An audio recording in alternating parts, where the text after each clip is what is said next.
राष्ट्रवादी काँग्रेसचे आमदार अनिल पाटील साहेब आपल्यासोबत आहे. आपण त्यांच्याशी बोलणार आहोत. साहेब, मिसिंग लिंकवरून काल मुख्यमंत्र्यांनी आपलं म्हणणं मांडलेलं आहे. ज्या पद्धतीनं रोहित पवार यांनी टीका केली, काय म्हणाल? नाही, आता ज्या पद्धतीने मिसिंग लिंकमध्ये समजा जर का अतिवृष्टी झाली, जास्त पाऊस पडला आणि त्याचं मिसिंग लिंक बदनाम करण्याच्या दृष्टिकोनातून शासनाने एवढं चांगलं काम केल्याच्या दृष्टिकोनातून जे पाऊल उचललं ते फार महत्त्वाचं आणि मोठं पाऊल होतं. रोहित पवार म्हणतात की हे मिसिंग लिंक त्याच मिसिंग लिंकवरनंच रोहित पवार सातत्याने येत राहतात.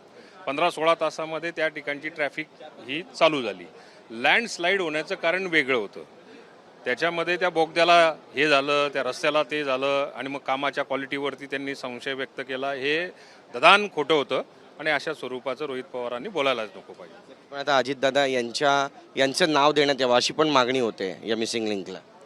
नाही, खरं तर मिसिंग लिंकच्या बाबतीमध्ये खरा पाठपुरावा जर का असेल तर तो अजितदादांचाच होता. एक पुण्याची कनेक्टिव्हिटी किंवा पश्चिम महाराष्ट्राची कनेक्टिव्हिटी ही सोयीस्कर होण्याच्या दृष्टिकोनातून दादांनी प्रचंड मोठ्या प्रमाणावरती त्या ठिकाणी काम केलं होतं, पाठपुरावा केला होता. मला असं वाटतं की राष्ट्रवादी काँग्रेस पक्षाकडनंही त्या रस्त्याला नाव दादांचं दिलं पाहिजे. पण याचं राजकारण होतं, कारण काँग्रेसने बरीचशी टीका केलेली आहे. काँग्रेसचे प्रदेशाध्यक्ष हर्षवर्धन सपकाळ म्हणतात की जर आम्ही भाड्यातुरी टीका करणारे असू तर मग तुम्ही विकासाच्या नावाखाली कमिशन खाणारे पुरुष आहात का, असंच म्हणावं लागेल. आता काँग्रेसच्या प्रदेशाध्यक्षांच्या बाबतीमध्ये फार काही बोलण्याची आवश्यकता नाही आहे, कारण त्यांना काय बोलावं आणि कसं बोलावं आणि कधी बोलावं हे कधी सुचलंच नाही आहे. या गोष्टीला उत्तर देणंही निरर्थक आहे, काही अर्थ नाही त्याला. शरद पवार यांनी एकनाथ शिंदे यांच्या दालनामध्ये आमदारांची बैठक घेतली. पडद्यामागे बऱ्याचशा घडामोडी घडतात अशी पण चर्चा आहे. आणि त्यासोबतच संजय राऊत यांनी यावरती खंत व्यक्त केलेली आहे की संपूर्ण विधानभवनामध्ये शिवसेनेचंच कार्यालय भेटलं का, ज्यांनी पक्ष फोडला त्यांच्या कार्यालयामध्ये बैठक घेण्याची काय गरज, असा सवाल विचारतायत. आघाडीत बिघाडी म्हणावं. नाही, आता ह्या सगळ्या गोष्टींमध्ये एक प्रामुख्याने एक गोष्ट मात्र नक्की लक्षात आली असेल की संजय राऊतांचं जेवढं वय आहे त्याच्यापेक्षा प्रदीर्घ अनुभव हा पवार साहेबांच्या राजकीय कारकिर्दीचा आहे. त्यामुळे त्यांनी पवार साहेबांना कुठे जावं, कसं जावं, काय निर्णय घ्यावा किंवा कसा घ्यावा हे शिकवण्याची अजिबात आवश्यकता नाही.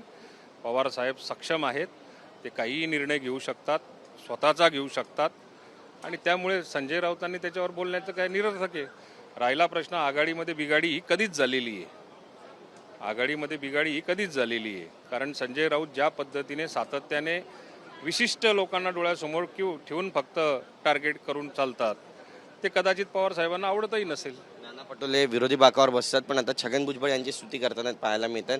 ते म्हणतात की छगन भुजबळ हे आधुनिक महात्मा ज्योतिबा फुले आहेत आणि शेतकऱ्यांच्या संदर्भातली सगळी कामं ते व्यवस्थित करतायत. नाही, आता मी ते बोललेलं काय ऐकलेलं नाही, त्यामुळे मी काही बोलत नाही.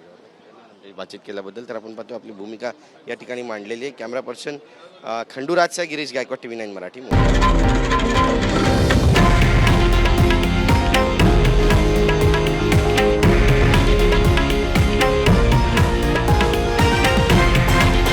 हे आहे देशातील नंबर 1 न्यूज नेटवर्क आणि आपण पाहत आहात TV9 मराठी, एकमेव.